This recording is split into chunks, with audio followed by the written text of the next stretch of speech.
Acuérdense, estamos en la clase de Derechos para Todos y vamos a dar inicio al bloque 2, el bloque de Derecho de las Personas. Ustedes van a ver en todo mi material que vamos a ir marcando el bloque activo para que les dé idea de cómo avanzamos. El bloque 2 es un bloque amplio, vamos a ver bastantes temas y luego vamos a cerrar después de probablemente el segundo parcial hacia el bloque 3 con el derecho público a través del derecho constitucional y el derecho público con una pequeña introducción de derecho ambiental. Dicho esto, chicos, bueno, pues el derecho de la persona está relacionado con el derecho civil.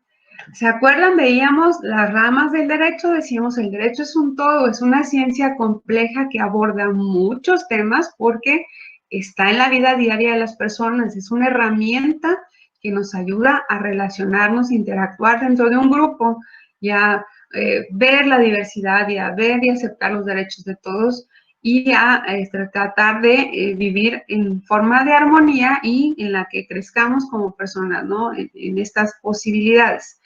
Para poder abordar todas estas circunstancias de relaciones, necesito dividir el derecho para que se estudie a profundidad en ramas, ¿no? Y lo hablábamos de derecho público, privado, social, y dentro del derecho privado, la relación de personas en igualdad, estaba el derecho civil.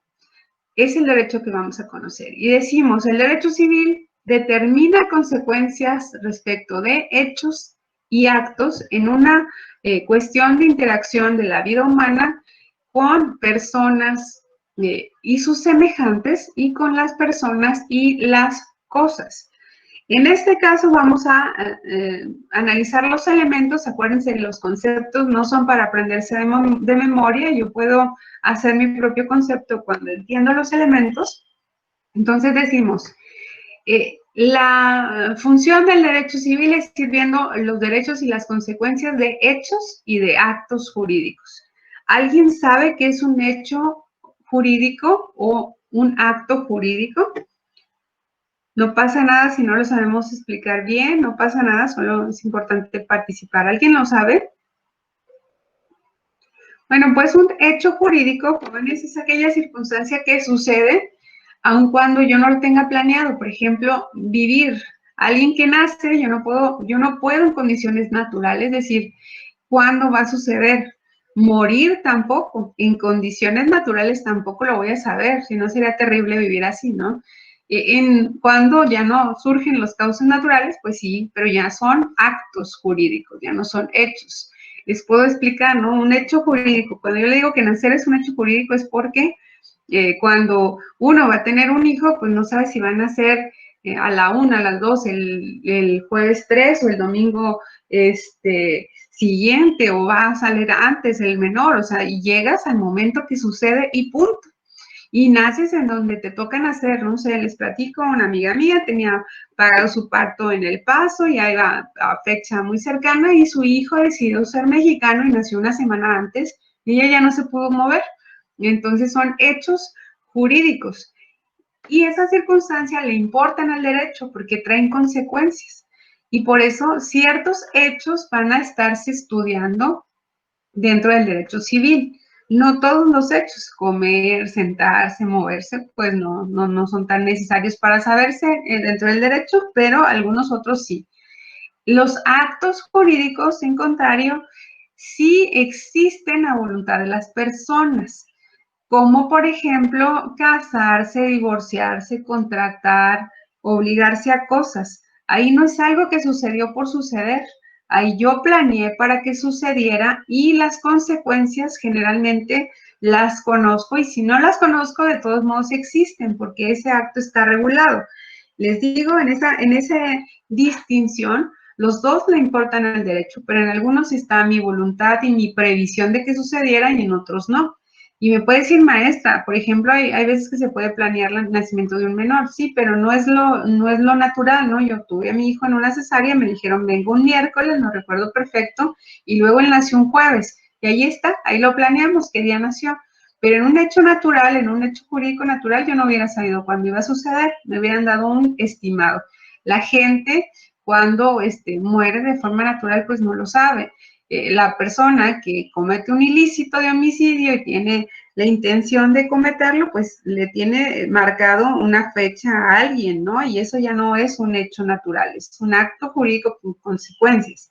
Entonces decimos, esa es la primera razón para empezar a distinguir qué cosas analiza el derecho y lo hace respecto de la relación entre personas iguales, decíamos, ahí estamos en el mismo grado de igualdad porque es derecho privado y todas las consecuencias de mi interacción en un grupo, de esta relación que voy a tener, se abordan ahí.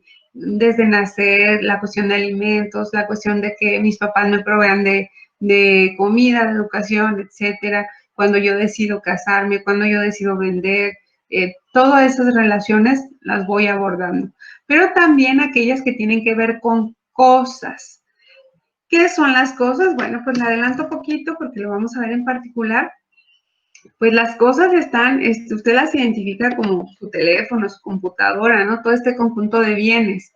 Pero también los animales dentro del derecho civil son cosas. Su perrito, ese que aman mucho en su casa, su gatito, son unas cosas, son cosas jurídicas. Usted decide y los derechos que esas cosas tienen, los tienen a través de usted. Para estos efectos lo analizaremos más en la etapa de bienes, pero básicamente los derechos los tienen exclusivamente las personas.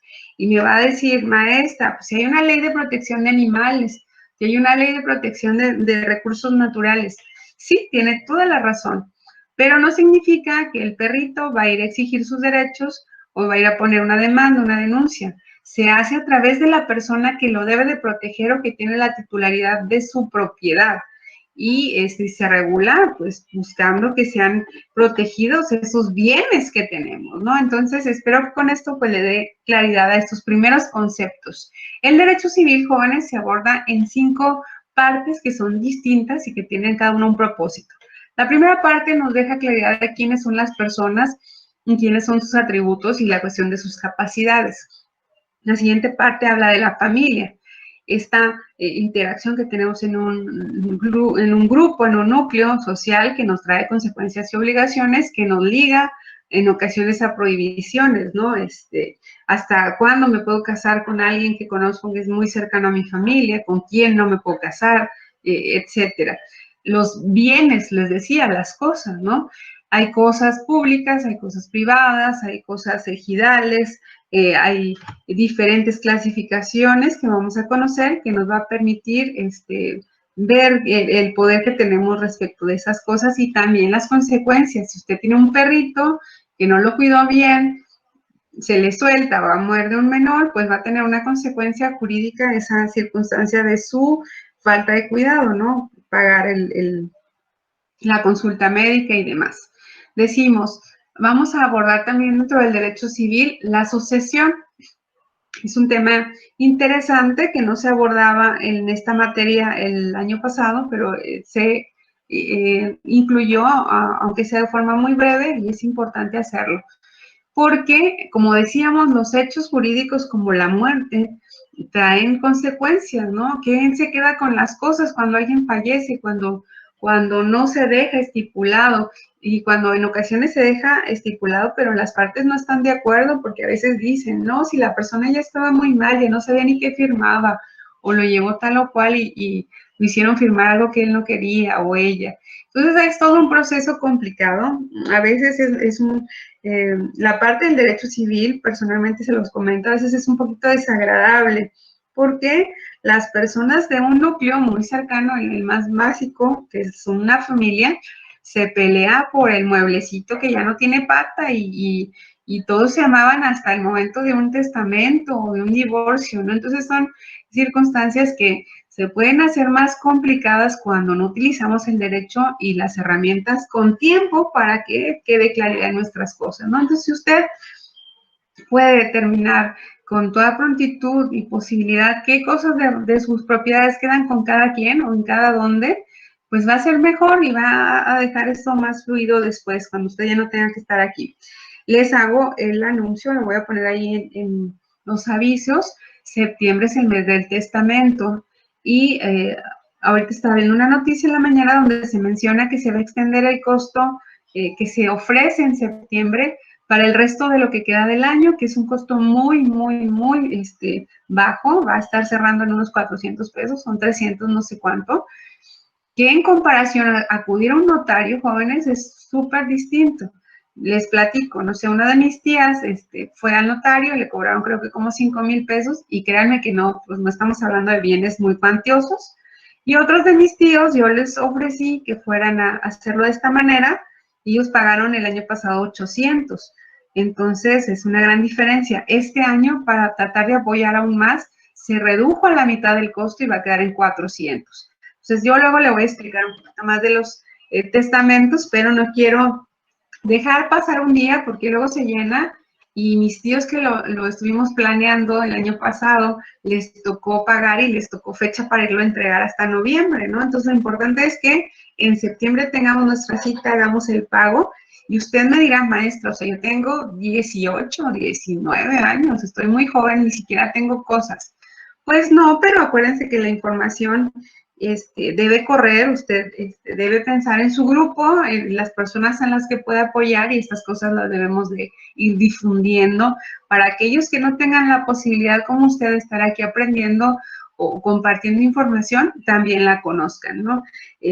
Hágalo extensivo en su casa, ahórrese problemas. Yo le comento, mis papás murieron sin haber hecho testamento, a pesar de tener hija abogada, y yo les decía mucho, pero nos asusta la muerte, nos asusta pensar que por poner algo en un documento nos vamos a morir. Pero acabamos nosotros pagando un juicio, muchachos, pagando bastante más por algo que pudo haber estado muy sencillo y que mis papás nunca quisieron hacer.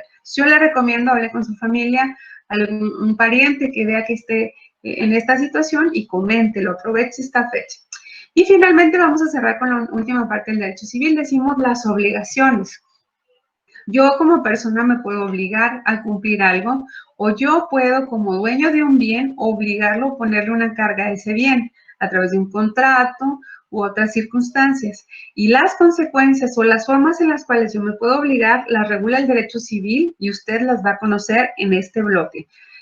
Prácticamente esto que ven ustedes aquí vamos a estar conociendo en este bloque que es amplio, vamos a tardar varias semanas en abordar todo esto. Algunos temas son de forma más sencilla y otros un poquito más a profundidad. Y yo cerraría en esta parte de las obligaciones lo que va a hacer usted con los contratos. Vamos a acabar este curso haciendo 1 o 2 contratos que nos va a permitir cerrar todo este bloque y utilizar varias herramientas del derecho civil que probablemente usted ya haya hecho contratos de compra-venta y muchas cosas, pero le voy a explicar el por qué ponía lo que pone ahí o por qué viene en algún formato de internet ciertas cosas, así lo vamos a conocer en esta etapa de nuestro aprendizaje en este curso. Entonces decíamos todo esto que ya le expliqué y está a su disposición. Solo las personas tienen derechos, solo las personas son titulares de los derechos. Y decíamos es cuando pasa este derecho objetivo, ese listado de normas, pasa a tener la ubicación respecto de una persona que ya lo va a ir a ejercer, que ya lo va a exigir. En ese momento esa persona es titular del derecho. Y cuando eres titular de derechos, tienes la posibilidad de tener una personalidad jurídica. La personalidad, jóvenes, es esta aptitud, esta idoneidad, esta posibilidad para ser sujeto de derechos y obligaciones. En la personalidad jurídica nos vamos a permitir dotar de características únicas a las personas para hacerlos distintos unos de otros. ¿Qué personas hay en el derecho civil? Bueno, las personas físicas y las personas morales. Las personas físicas, pues somos todos los seres humanos que con el solo hecho de ser personas somos titulares de derechos y de obligaciones. Pero la ley nos marca que hay diferentes grados de capacidad.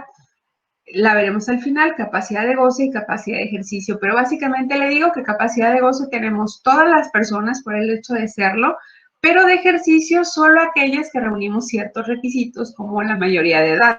En ese momento yo ya tengo la posibilidad de saber si quiero contratar, vender, comprar, etcétera. Ya llegué a un punto de madurez, se considera, en la cual puedo decidir por mí mismo mis obligaciones o ir a exigir mis derechos sin necesidad de alguien más.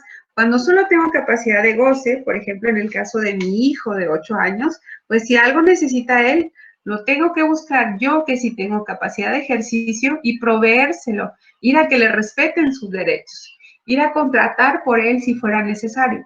¿Se fijan esa diferencia? Luego vemos a las personas morales o jurídicas.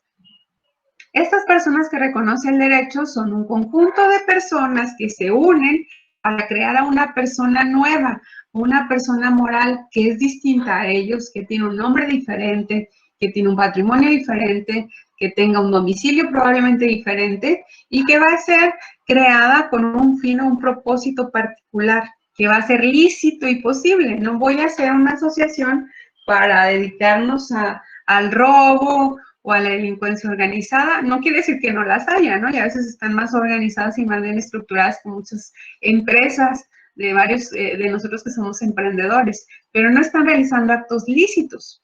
Esa es la distinción, perdón. Estas normas, estas diferentes opciones de ver a las personas las ubicamos en el Código Civil para el Estado de Chihuahua en el artículo 25. Y decíamos, estas personas tienen personalidad jurídica. La personalidad son estas características, estos atributos que hacen distinción entre las personas. Si fueran en la vida común que tenemos, lo podríamos ver como ser alto o ser chaparrito, como tener complexión robusta o tener una complexión más delgada, tener cierto tono de piel, tener la nariz de cierta forma, que nos va describiendo como personas sin verlo de alguna manera ofensiva, ¿no? Pero en el caso del derecho, utilizamos otros elementos que son el nombre, el domicilio, el estado civil, el patrimonio y la nacionalidad. Y todos estos mezclados van a hacer que cada persona sea diferente. ¿Cómo lo hacemos? Bueno, decíamos a través de cada uno de ellos. Y eso es justamente su trabajo para esta semana, ir particularizando esto que estamos viendo aquí en la persona de cada uno de ustedes. Por ejemplo, yo, mi nombre es así me llamo.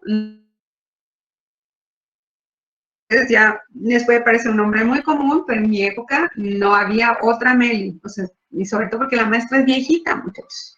Estoy por cumplir 40, entonces créanme que no era un nombre muy común, batallé bastante en explicar cómo, que no soy Melisa, que no soy Manuela, que no soy muchos otros nombres que pensaba la gente, y cómo se escribía tanto mi nombre como mis apellidos. Entonces eso significa que va siendo un único, ¿no? Que va habiendo cierta circunstancia. Y me va a decir alguno de ustedes, bueno, maestra, Juan Pérez López, ¿cuántos puede haber? Bueno, pues puede haber muchos, pero el derecho se ayuda de otras cosas como la fecha de nacimiento, hora de nacimiento y lugar de nacimiento para ir cerrando estos pequeños homónimos que existen e ir mostrando diferencias. Porque sí me pasa y sí me ha tocado conocer personas que les niegan algún crédito o alguna circunstancia, porque alguien que tiene un nombre igual que él debe en algún lugar, ¿no? Y se tiene que hacer alguna aclaración, alguna rectificación, que verifiquen el RFC y vean las distinciones que se tienen que ir haciendo a más profundidad cuando hay personas muy similares en los nombres o en los atributos. Decimos, hasta la fecha de hoy en el Código Civil a las personas físicas se les pide conformar el nombre de esta manera: un nombre propio de los permitidos en la ley, porque hay algunos que no le permiten, porque pueden ser motivo de burlas o circunstancias para las personas. El primer apellido va a ser el paterno y el segundo el materno. Hasta la fecha de hoy así está. No quiere decir que no estemos en posibilidad de verlo de otra manera. Usted acude a la corte, probablemente ya la sentencia salga muy rápido a su favor porque hay antecedentes, y se puede hacer el registro de otra forma, pero no se ha hecho la adecuación en la ley todavía. El nombre de las personas morales es diferente. Se utiliza una denominación y una razón social. En la denominación utilizamos pues algo característico que sea o invite a conocer al negocio, a la asociación que yo estoy buscando. Porque usted cuando va a la tiendita, pues no, ahí vengo mamá, voy a la AEH 921105. Pues no, yo voy a la papelería en Lápiz Contento y a la carnicería La Vaca Feliz, o sea, yo no voy al registro. Entonces lo buscan hacer de forma atractiva para diferenciarse. Pero como eso puede cambiar mucho, me tengo que acompañar de un registro que dé certeza de que esa persona que quizá puede variar de nombre sea la misma, ¿no? En el caso del nombre encontramos otras características como el seudónimo y el apodo, alias o sobrenombres. El seudónimo, jóvenes, por lo general se utiliza para sentido positivo, para que ciertas personas traten de proteger o no utilizar su nombre y puedan realizar ciertas actividades como las artísticas, por ejemplo, ¿no? Un pintor, un escritor, un actor, por lo general el nombre que utiliza pues no es el nombre verdadero y aún así lo conocen, no sé, les cuento un caso. Hace como 2 elecciones, un cantante pidió que en la boleta dijera Tony Meléndez, porque así es como lo conocen ustedes, porque si él pusiera su nombre verdadero, pues nadie sabríamos quién es él y él estaría perdiendo esa identificación hacia su persona. Ese seudónimo que él utiliza lo pidió estuviera en una boleta de elector. Y así pudiera haber otros casos, ¿no? Decíamos actores, pintores, escultores. Y por lo general decimos es hacia una actividad positiva.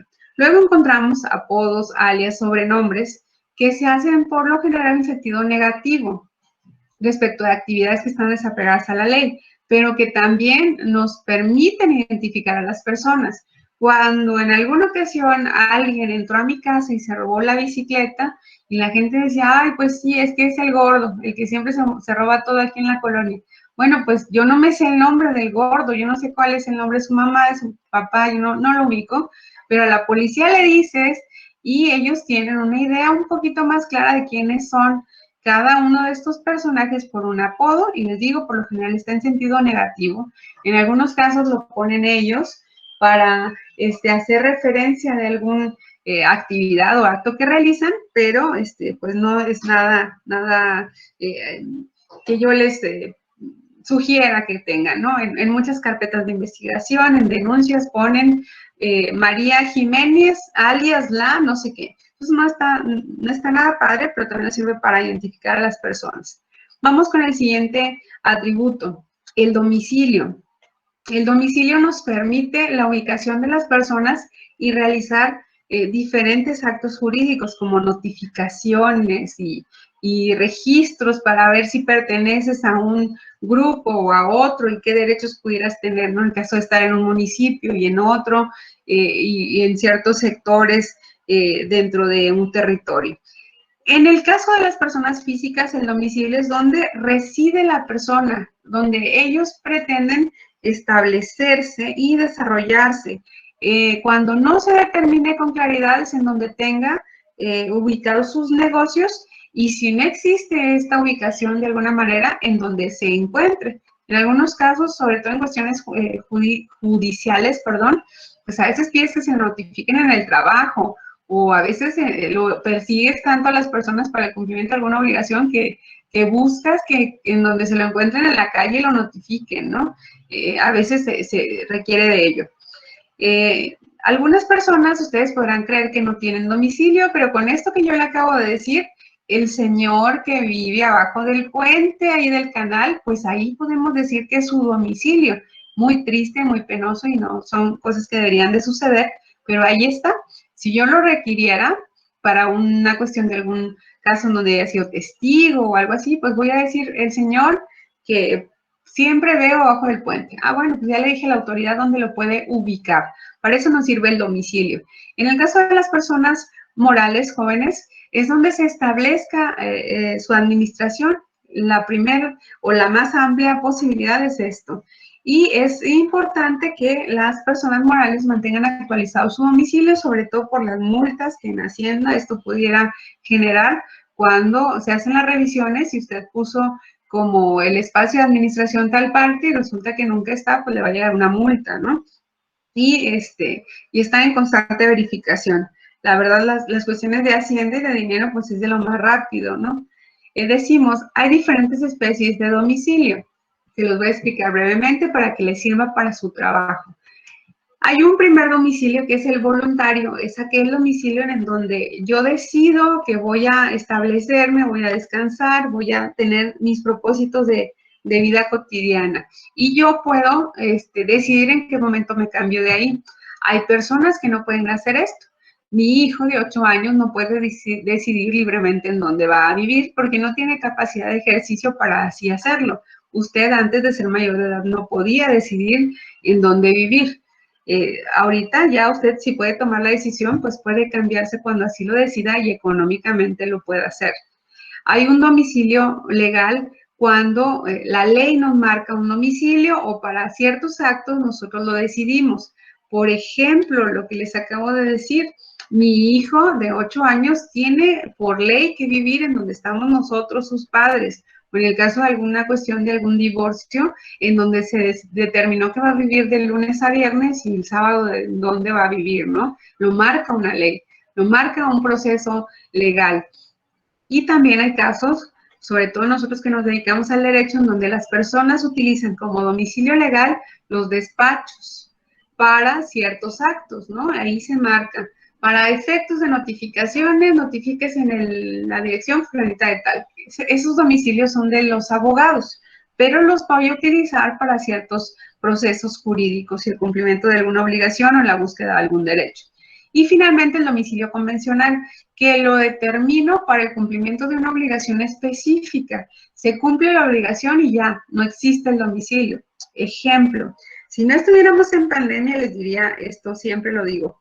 El grupo de las 9 se quiere conocer y va a hacer una reunión el sábado en una granja y van a rentar mobiliario y contrataron tacos y contrataron cerveza y entonces como domicilio convencional van a poner esa granja, no la escuela, no su casa, no, allá no me sirven los tacos, allá no me sirven las mesas, las necesito en esa granja, en ese horario y en ese día. Si no es así, estás incumpliendo una obligación que yo pacté contigo.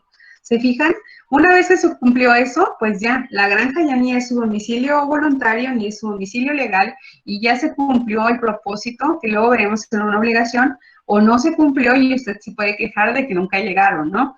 Pero así vamos diferenciando los diferentes tipos de domicilios. Espero les quede claro, si no me mandan un mensajito y lo vamos resolviendo al final. Vamos a hablar brevemente del Estado Civil porque luego vamos a platicar un poquito más de parentescos. El Estado Civil es una situación que yo tengo frente al grupo social en el cual estoy desarrollándome. Me atribuye derechos y obligaciones y en ocasiones prohibiciones, ¿no? Y ustedes saben muy bien que yo no me puedo casar con mi papá, mi mamá, mi hermano o algo así, ¿no? Hasta ciertos grados en donde la ley ya lo permite, principalmente por cuestiones de salud, jóvenes. Por cuestión genética, ¿no? Y ya dejen ustedes la cuestión social que podría ser un poquito también a considerar. Estoy en una posición y en una determinación frente a un grupo bajo la característica de ser soltero o casado. Les hago la aclaración, son los dos estados civiles que reconoce el derecho. No significa que no haya otras situaciones de hecho que yo viva como persona, como el concubinato, esta cuestión de unión libre, pero luego veo en algunos formatos que parece un listado de súper, ¿no? Está casado, soltero, viudo, divorciado, unión libre, todo esto. Y finalmente se hace porque también esas figuras traen consecuencias. Pero usted cuando está en este estudio de esta materia, ¿está casado o está soltero? Una persona que está en concubinato con otra está soltero y si desea puede casarse con alguien más. No significa que no tenga obligaciones con su concubino o concubina y las pueda resolver o se las puedan exigir, pero libremente se puede ir a casar con alguien más porque está soltero. Alguien casado pues tiene esa postura frente al resto y le limita en las relaciones y le obliga a otras cosas, ¿no? Decíamos, esto lo vamos a ver con más detenimiento, pero cuando alguien está divorciado, está soltero, cuando alguien está viudo, está soltero, perdón, cuando alguien está en concubinato, está soltero. Ahora vamos a conocer del patrimonio. El patrimonio, decimos, es este conjunto de bienes, de cargas, de derechos que le pertenecen a una persona y que pueden estar valoradas en dinero. Tenemos la idea a veces de que no tenemos nada, de que, por ejemplo, ahorita que les dije del testamento, yo lo platicaba aquí con mi familia, pero es que aquí voy a hacer un testamento si no tengo nada, no, no se debe de tener algo. Todos tenemos la posibilidad de tener un patrimonio. Quizá usted diga, ay, no, a ver, el ejemplo que puso la maestra del señor que vive abajo del puente. Bueno, créanme que él tiene cosas, ¿eh? Usted vaya y platique con él ahí tiene ropa y tiene ahí quizá algo triste, ¿no? Pero quizá cartoncitos, quizá un perrito y son su patrimonio, jóvenes. La gente, las personas, estamos muy vinculadas a este derecho, acuérdense, es un derecho natural, la posibilidad de tener cosas nos motiva a estudiar, nos motiva a trabajar, y está muy vinculada a nosotros, pero sí es importante entender que solo tenemos un patrimonio. Si estuviera yo en el salón de clase, les dibujaría una canasta o un carrito de súper. Ese es su patrimonio. Ahí está el recipiente donde usted va a ir poniendo cosas. Las cosas sí pueden ser muchas, pueden ser varios bienes de diferentes características, pero el patrimonio solo es esa cesta.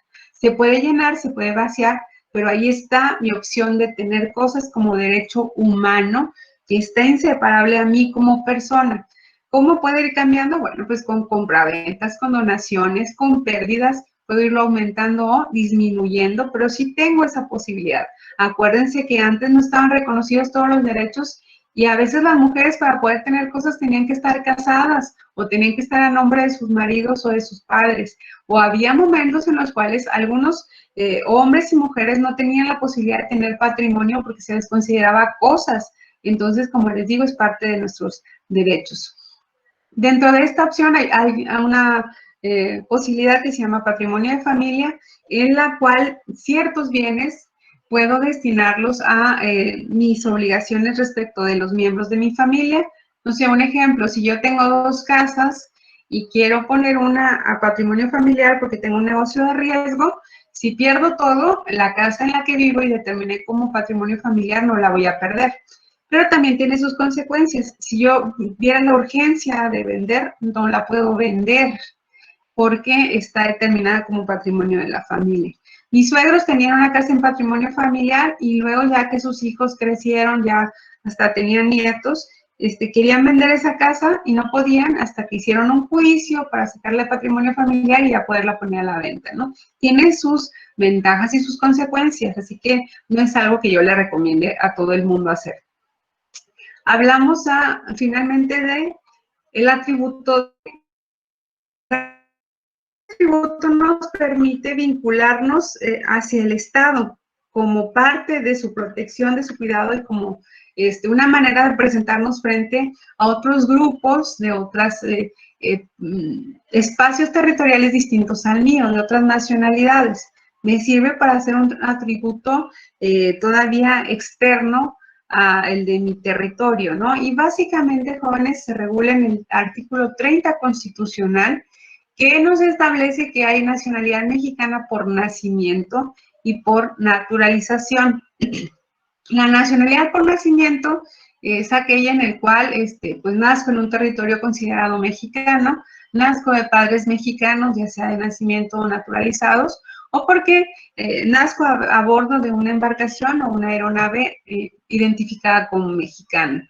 Y la nacionalidad por naturalización sucede cuando una persona que tiene otra nacionalidad solicita ser mexicano, cumple con ciertos requisitos y se le concede una carta de naturalización, o bien cuando una persona se casa con mexicanos y también solicita ser mexicano y también se le escribe una carta de naturalización. Básicamente ese es el último atributo y finalmente nos pasaríamos a conocer sobre la personalidad de las personas, la capacidad de las personas. Yo les decía, hay diferentes capacidades que tenemos las personas físicas y las personas morales y que una vez que tenemos identificados nuestros atributos, nos permiten ejercer derechos o contraer obligaciones, ya que tengo un nombre, tengo un domicilio, sé que puedo tener un patrimonio, estoy identificado en algún tipo de Estado civil, que me faltó mencionarles, es exclusivamente por lógica para personas físicas, las personas morales no tienen este atributo. Y ya que tengo también identificada una nacionalidad, ejerzo este espacio de capacidades para desarrollarme dentro de mi grupo social. ¿Cómo lo hago? Decíamos, tengo capacidad de instantáneamente por ser persona de goce. El menor que está recién nacido o que está por nacer hasta el momento de morir tienen capacidad de goce. Pero de ejercicio solo tenemos ciertas personas y cumplimos con ciertos requisitos que marca la ley, en donde creen que ya podemos ejercer por nosotros mismos los derechos y las obligaciones. Creen que a los 18 ya estamos maduros, que ya entendemos las consecuencias de nuestros actos y que podemos hacerlo nosotros solos. Y en algunos casos, jóvenes, hay ciertas circunstancias legales y otras naturales que nos limitan la capacidad. Sí está bien si tiene 18, pero tiene una pena privativa de la libertad y temporalmente está disminuida en su capacidad legal. Sí está bien, tiene 18, pero como se divorció y firmaron un acuerdo, pues únicamente los sábados y los domingos va a poder ver a sus hijos en su domicilio. Sí está bien, tiene 18, pero resultado de alguna circunstancia física está disminuido en su capacidad y necesita estar representado por otra persona. Entonces, nos va marcando la ley ciertas disminuciones o situaciones en las cuales, a pesar de que yo tenga una mayoría de edad, no tengo capacidad de ejercicio. Otra cosa que les voy a mencionar respecto a la capacidad es que las personas físicas tenemos capacidad de goce y capacidad de ejercicio, pero las personas morales exclusivamente tienen capacidad de ejercicio. Una persona moral, un negocio, una asociación, pues no se va a esperar 18 años después de que se creó para poder empezar a hacer sus negocios o sus propósitos para los cuales se creó. Lo va a hacer de forma inmediata. En ese momento que usted hizo lo necesario para tener la papelería y cerca de su casa, pues no, en cuanto le dan la autorización legal, empieza a vender. No necesita esperar un tiempo como las personas para lograr su desarrollo, su espacio de madurez y poder ejercer sus derechos. Decimos, nos marca esta situación de incapacidad natural y legal, está Filmina, en donde hablamos de mayoría de edad, cuestiones de enfermedades mentales, las personas que son sordomudos, siempre y cuando no sepan leer o escribir, las personas que tienen ya una enfermedad como el alcoholismo de forma constitucionaria que les priva la posibilidad de razón, y aquellos que utilizan también ya de una forma que ya les afectó demasiado las drogas, ¿no? Ya no está en todos sus sentidos y en todas sus capacidades y se puede pedir a través de alguna orden judicial que alguien más sea responsable de los actos jurídicos que ellos realicen. Y decíamos, las personas que tienen incapacidad, pues son los menores de edad o las personas que están privados de su libertad o que a través de alguna sentencia, alguna orden, no puedan llevar a cabo la realización de ciertas actividades. Básicamente, jóvenes, de forma breve, pero espero que haya sido claro. Con eso abordamos esta primera parte del bloque 2 de los derechos de las personas.